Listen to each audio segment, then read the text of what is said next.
네, 오늘은 서울시장 후보들의 공약을 점검해 보겠습니다. 먼저 부동산 정책입니다. 최소 30만 호부터 최대 74만 호까지 후보마다 나를 시장으로 뽑아주면 이 정도 주택을 공급하겠다고 합니다.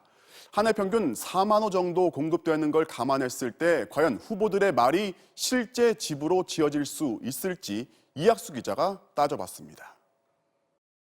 5년 안에 30만 호를 36만 가구를 공급하겠다. 74만 6천 호의 주택을 서울에서 가장 가구 수가 많은 자치구가 송파구로 약 28만 세대입니다. 최소치인 박영선 후보의 공약만 봐도 송파구 가구 수를 웃돌고 오세훈 후보는 1.3배, 안철수 후보는 2.7배에 이릅니다. 이 정도의 규모를 과연 어디에 어떻게 공급하겠다는 걸까? 우선 공공분양 방식의 30만 호 공급을 공약한 박영선 후보. 토지는 공공소유로 하면서 건물만 분양해 분양가를 낮추는 토지 임대부 방식으로 공급과 주거 안정을 다 잡겠다는 구상입니다. 토지 임대부 방식으로 평당 1,000만 원에 분양을 하게 되면 2억에서 3억 정도의 그 주택 가격이 형성이 됩니다. 하지만 이런 방식을 추진할 만한 국유지나 시유지가 충분한지 의문입니다. 박 후보는 서울 시내 20여 곳 공공 임대단지부터 재건축하겠다는 구상이지만 5년간 최대로 잡아도 7만 호 남짓 수준입니다. 그래서 하수 처리 시설이나 차량 정비기지 같은 유유부지도 개발하겠다고 하는데 인접지역 투기 심리를 우려해서라고 하지만 구체적인 계획을 내놓은 게 없습니다. 그 땅이 개발 가능한 땅인지를 먼저 검토해야 되는데 이번 대책은 아마 그렇게까지 검토 안 하고 나오지 않았나. 재건축을 추진하는 민간 아파트 단지들이 공공 재개발에 반대한다는 현수막을 걸어놓고 있습니다.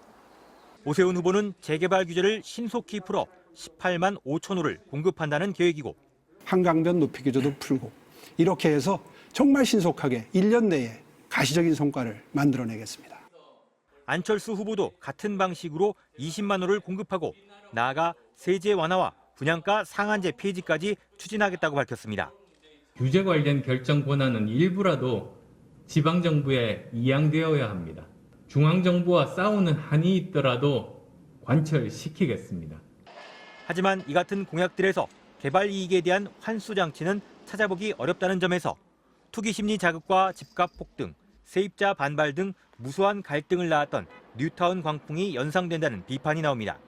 가격이 오르는 시기에 이런 단지들이 몰리면 집값 상승을 부추길 가능성이 있고 그래서 이게 크게 시장을 더 출렁이게 만드는 그런 부작용을 또 세제 정비나 대출 규제 완화 같은 공약은 명백히 서울시장 권한 바깥이라는 지적도 제기되고 있습니다.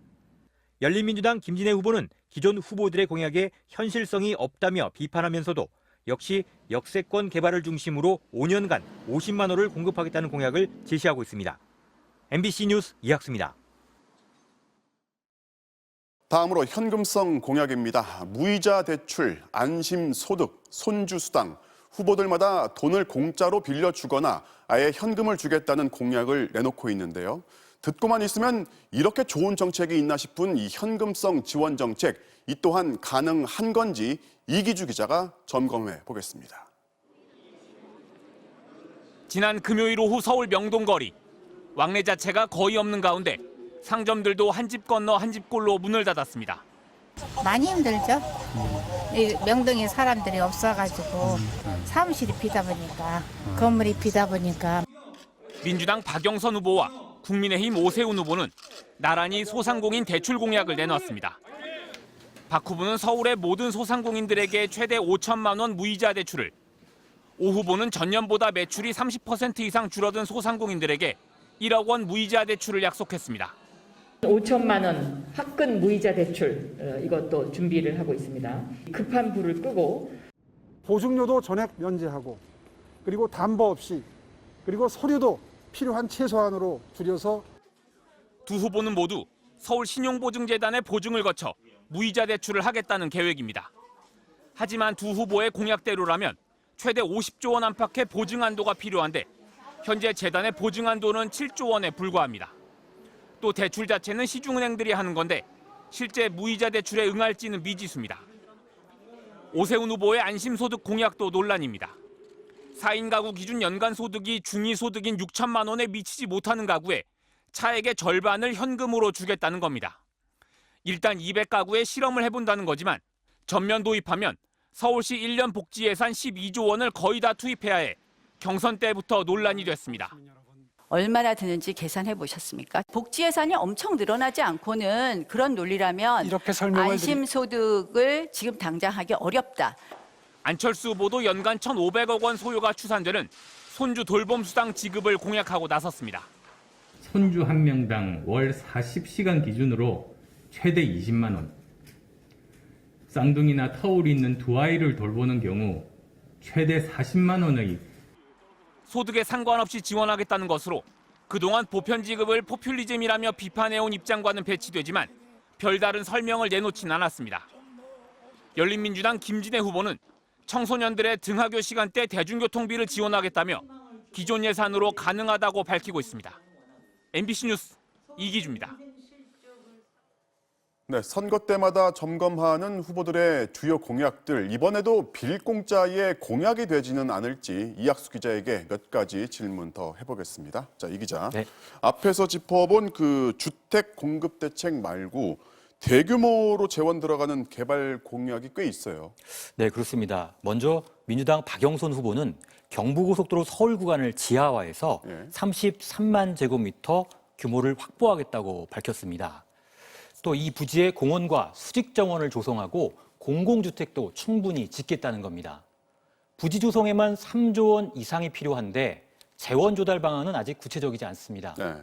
국민의당 안철수 후보도 지상에 올라와 있는 서울 시내 철도 구간 57km 정도를 전부 지하화하고 상부에 청년 임대주택을 5만 호 짓겠다고 공약했습니다. 역시 대규모의 재원이 필요하지만 안 후보 측은 분양을 잘하면 된다. 이런 계획만 밝혔습니다. 지금 보면요, 자녀 임기 1년에다 재선을 한다 해도 이제 5년짜리 서울시장을 뽑는 선거인데 공약들을 보면은 뭐 거의 대선 후보급이다 이런 지적들이 있어요. 네, 그렇습니다. 앞서 이기주 기자 리포트에서도 지적했지만 오세훈 후보의 안심소득 공약, 사실 대선 공약으로 준비를 했던 정책입니다. 네. 대선 대신에 서울시장에 나서게 되자 서울시장 공약으로 제시를 한 거죠. 또 야권 후보들이 말하는 분양가 상한제 폐지나 세제, 대출 규제 완화 같은 정책은 서울시 차원을 넘는 중앙정부 소관 사항이고 국회 법 개정을 필요로 하는 사안도 있습니다. 대선 전초전 성격의 선거인 만큼 정책 경쟁 과열이 이해되는 측면도 있지만 공식 선거운동 기간에는 좀 더 정교해진 정책을 제시해야 할 것으로 보입니다. 네, 잘 들었습니다. 지금까지 정치팀의 이학수 기자였습니다.